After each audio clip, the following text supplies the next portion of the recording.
Hi, this is Dr. Joe Green. I'm the founder of the 2019 movement, and I just want to spend a couple of minutes today just talk about something that's really important in the Black community. You know, the 2019 movement, we look at many of the different aspects of the issues that we have in our community and why we have those issues. And so, one of the things I've been talking a lot about is the pro-life movement and why Black people. It's almost unimaginable why Black people support abortion or support Planned Parenthood. And when you look at the history, especially this being Black History Month, to look at the foundation of it and why it is that we are where we are. So I just want to the 2019 movement. If you get a chance, go to the 2019movement.org and you can start to see some of the things that we talk about. But here's in a nutshell. Here's what happens. The institution of slavery. It was a globalist agenda. It was perpetrated by people that were on a global scale. The slave trade, the transatlantic slave trade. It was reported between 10 and 15 million Africans were transplanted from Africa to North America. And when you take into account that maybe 40% of those that were transported actually died in transit. So it may even be higher than that, but that's a rough estimate. But slavery was based on economics. It wasn't based on just racism, because the first slaves that came here in 1619 in North America to Jamestown, Virginia, it was a ship full of them, and not all of them were, it was only 20 of them that were of African descent.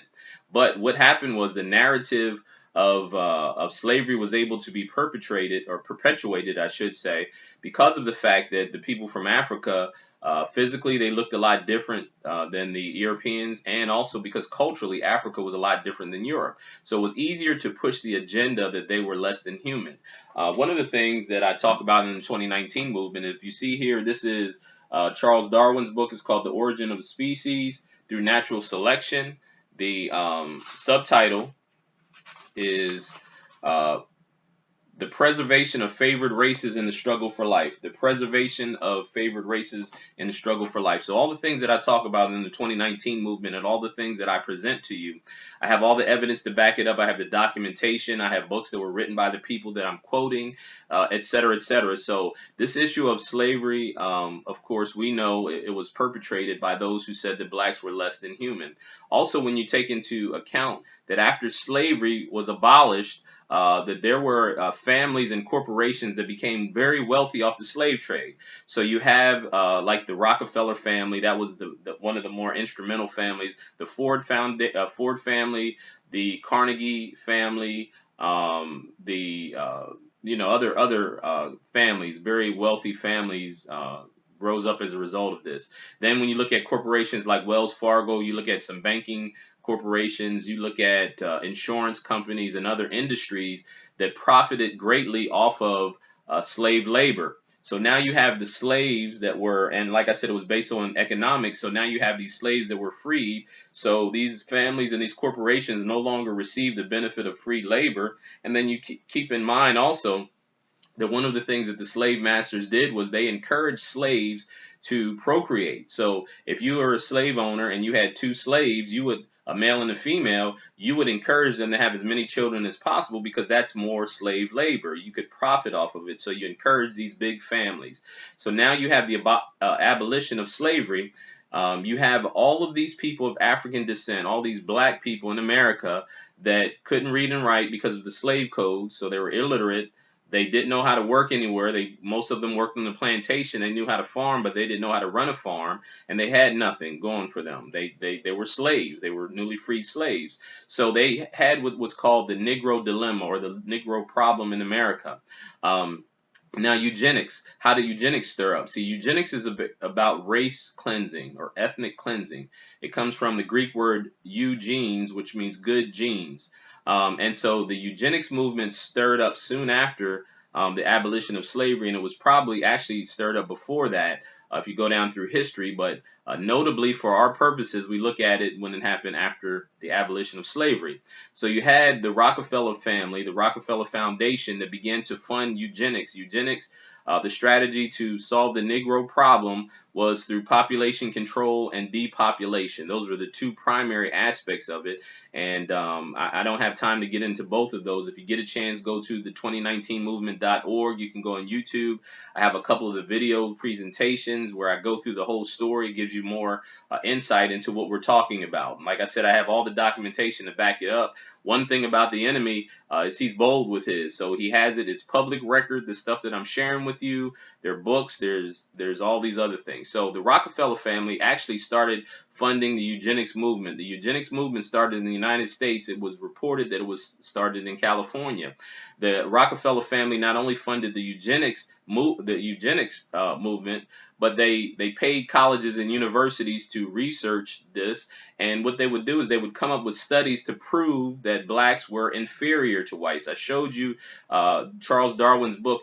That's what the basis of the theory of evolution is based on. Charles Darwin's book, the origin of the species through natural selection. So what they did was they sold this narrative that blacks were less evolved than whites, and so they were less than human. And this eugenics movement that was funded through the Rockefeller Foundation also funded the Nazi Party. So the Nazis used the eugenics ideology to exterminate the Jews. So they experimented on them. They had clinics. They had all these things where they would actually experiment on these people. It was primarily funded by the Rockefeller Foundation. Hitler, when he wrote in his book in 1924, Mein Kampf, that we can't take credit for this ideal of eugenics, but it was actually the Americans who gave us this idea. And Joseph Mengele and the experiments that he did on the Jews was funded by the Rockefeller Foundation. So we have this eugenics movement. Now we have a lady in America by the name of Margaret Sanger. Margaret Sanger was given donations through the Rockefeller Foundation to advance the cause of eugenics. Margaret Sanger wrote books about the Negro dilemma. It was called The Pivot of Civilization, where she talked about the fact that one of the best things you can do for these large families of Negroes is to begin to exterminate them before they are born. She also said in her book, these are quotes from Margaret Sanger, that we don't want word to get out that we want to exterminate the Negro, so we have to use black pastors, and these black pastors, if any of their members become very rowdy and try to fight against this particular agenda we're pushing, then we have the pastors that will step up and quiet these type of this rabble rousing, basically. So she wrote books. She had a newsletter called the American Eugenics Newsletter. The American Eugenics League became the American Birth Control League, which later became Planned Parenthood. And she was a eugenicist. Her expressed purpose was to limit the population of what she called human weeds. She called black people and other lower class people, in her mind, she called them human weeds, and she said we need to come up with a way to reduce their population. Now, how has that affected us? Now, when abortion became legal in 1973, it was in large part by from the activism of Margaret Sanger, who pushed to get abortion on demand in America. So abortion became legal in America primarily because of people like Margaret Sanger and Planned Parenthood that really pushed this population control agenda. Since 1973, at least 20 million black babies have been aborted, almost 60 million in America. 20 million of those have been black babies. In New York City, over the last 4 or 5 years, there have been more black pregnancies that ended in an abortion than ended in birth. I'm going to say that again. Over the last 4 or 5 years, the New York City Department of Health has documented that more black pregnancies, or more pregnancies of black women, have ended in abortion, which means the death of the baby, than live birth. So that's a dilemma. That's an issue. When you look at the statistics, that if you look at 20 million babies since 1973, the birth rate of African Americans is 1.88. So if you calculate 20 million times 1.88, that's about 38 million lives that have been directly or indirectly affected through abortion. Now, right now in America, it's about 33 million African Americans living in America. So if you add 38 million, which means, again, more lives have been taken that are alive currently in America through abortion. So if you add 38 plus 33, you get 71 million, which means the population in America right now, the black population is about 12.5%, down from like 13 point something percent. So you go from 12.5% to around 23%, give or take. 23% of the population in America would be African Americans. If it were not for abortion in the black community. And think about this. So you have 23% as opposed to 12.5%. So if Margaret Sanger, who was the #1 activist for abortion on demand, she's the one who founded Planned Parenthood, and Planned Parenthood is the #1 provider of abortions in America. I would say that her eugenics strategy is working. Her strategy of eugenics and lowering the population of blacks is working. And so what the sad part about it is, just like she said, we got to get black pastors, we got to get black leaders on board with this movement. And so what they do is they give money, they give resources. These people get status or wealth or whatever the case may be to push this agenda. So how does this work out? Jesse Jackson, for one, he was very much pro-life. He wrote for pro-life newsletters, articles, everything in the 70s. I read an article in 1977. He wrote and he said the issue of life is one of the most important things that we have to address. Martin Luther King says, how can the dream survive if we murder our babies? So Martin Luther King was pro-life. Jesse Jackson was pro-life, but then in the 80s he ran for president. He gets funding from Planned Parenthood in the abortion industry, so now he's pro-choice. So this is part of the strategy, part of the plan that was from the very beginning implemented by people that were eugenics. Eugenics is racist. It's a racist ideology that devalues certain people over other people. So the reason I'm bringing this up, and part of the 2019 movement, is to bring awareness. And the sad part about it is that this is a very strategy that was designed to exterminate us. It is working very effectively, and the enemy has been so good as to brainwash black people to defend and to promote the very tool that was meant to destroy them. This is absurd. This is obscene that the very strategy that was meant to destroy black people, we have black people that now defend it. Anytime I share something about abortion, anytime I give a pro-life message, I get a lot of pushback, especially from black women, because maybe they don't know the history of it. I hope that awareness brings a stand for truth. Some of them know the truth and they still fight against this. And it is absurd. It is obscene. You can't argue with the fact that she was an open racist. The Ku Klux Klan very much supported her because she fit their agenda. She was talking about reducing the amount of the population of black people. That was one of her main goals. She called it the Negro dilemma, was that there's too many Negroes.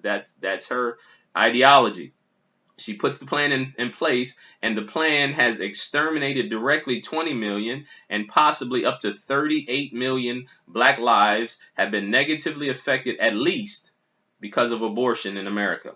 Now, let me take it a step further. See, what people will argue is that it's a woman's right to do what she wants to do with her body. I'm not telling a woman what to do with her body, but someone has to fight for the unborn, the baby in the womb. Because think about this, that is a life. See, we know now through medical science that very early on in the first few weeks of pregnancy, that baby starts to develop. He has limbs, there's brain function, and there's blood. So the thing that makes you a human, first of all, is your DNA. So at conception, the baby has all the DNA information of anybody else. The second thing is blood. So the pumping of your blood, you have your own blood type very early on. And then there's brain activity. So when that baby starts to move, the only way a body can move is that the brain is sending electrical pulses through the body and the baby is moving. There's also documentation that the baby feels pain and it responds to stimuli. So when you talk or make a noise, that baby is responding to that. And so because of that, that is a life. It is undeniable that that is a life in the womb. We have people, Democrats and liberals, who are so pro-abortion that Hillary Clinton even said, not only is Margaret Sanger one of her heroes, but she believed that a baby does not have rights, any constitutional rights, even on the birth date, even the day that it's scheduled to be born. So if a baby that was the expected date of birth was February the 9th, and he was born, say if he was born February 9th at 4 o'clock in the afternoon, she believes that you should be able to legally abort that baby up until 3:59 in the afternoon. That is her position.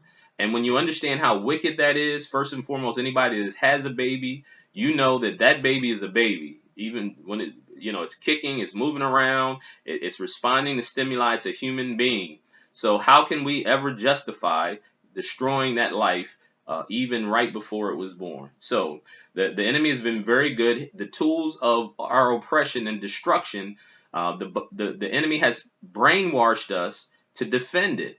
And it doesn't make any sense. People can argue all they want to. It is foolishness. It is absurd. Again, not only is it a murdering of an innocent life, not only is it that we're not telling pro-life people, we're not telling women to do what they can do with their body. We are defending the rights of a life, of someone else's life. But let me take it a step further. Medical studies have shown overwhelmingly that abortion causes more problems for the women than benefits. And so when you think about abortion, it causes higher rates of sterility. It causes higher rates of cancer, a probability of cancer, depression, suicidal thoughts, all kind of negative effects happen from an abortion. So the enemy is so good. Not only has he convinced and brainwashed black people to defend the very weapons that are meant to destroy him, but it's also convinced women to defend and to fight for something that causes so much pain and destruction in their lives. Man, and so we have to bring this to the surface. We have to deal with this issue. We have to get to a place where we begin to value lives. And I hear the whole thing about Black Lives Matter. Black lives should even matter in the womb. In the womb, their life matters just as well. Women have rights. Even women who are pre-birth women who are in the womb have rights as well. So we can't look at one woman and say their rights are okay, but the other woman we can do away with. And so the 2019 movement, we are trying to raise up a generation of people that stand for truth, that recognize the tools and the weapons that were meant for our destruction, and that we come together in reconciliation, restoration, to stand for the values of life, the values of unity, love, and purpose. Because see, every life has a purpose that was given by God. The Bible says that we were made in man's image. So think about this. God says each person has value. Each person has a purpose that was given by God.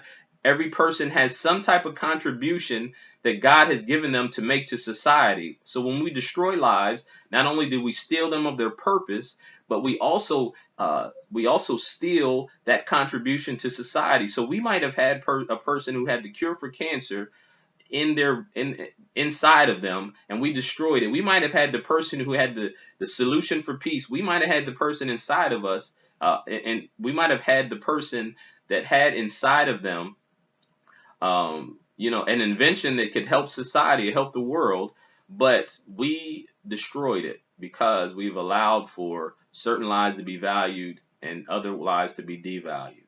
And so this is a pro-life thing. It's not an anti-anything. It's pro-life.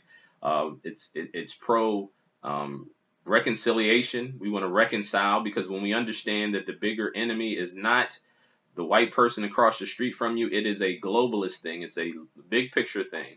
The people that pull the strings to these things, who value people and devalue people, are people that are that half percenters that have an antichrist spirit that wants to destroy you and destroy people that look like you. So this has been Dr. Joe Green, the 2019 movement, and I'm going to give you some more videos about the movement, but I would encourage you to go to the 2019movement.org. We have a lot of exciting stuff coming up. Become a part of the movement. Keep track of where we're going. We're going to be in different towns and different cities. We're going to be in Philadelphia and Houston in the very near future, and some other places, Washington, D.C. We're going to go out and promote this agenda, which is a pro-life agenda, an agenda for life, an agenda for reconciliation, and an agenda to restore the destiny, God-given destiny in each and every person out there, because each person has value. We want to honor each individual, and we want to help them to recognize and to realize the great value and the great contribution that they are to humanity. Each person has value. Every life counts. I love you. Until next time, shalom. Peace and blessings.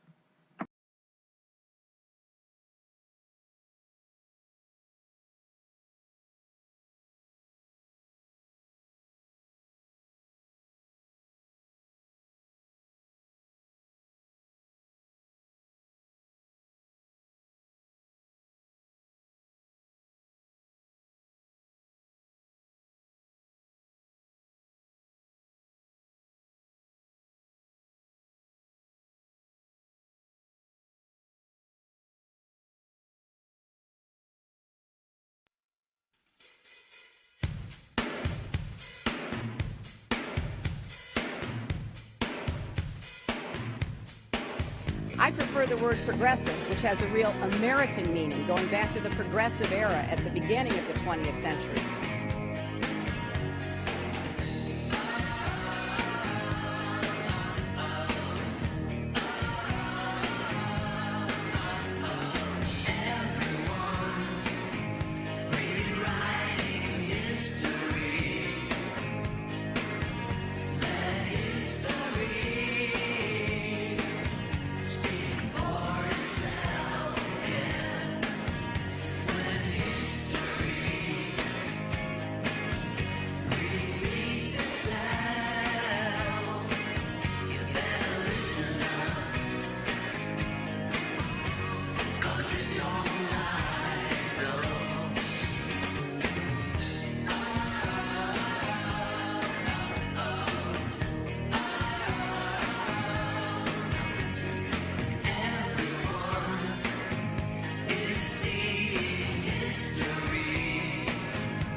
I consider myself a modern progressive. The federal government, yes, can do most anything in this country.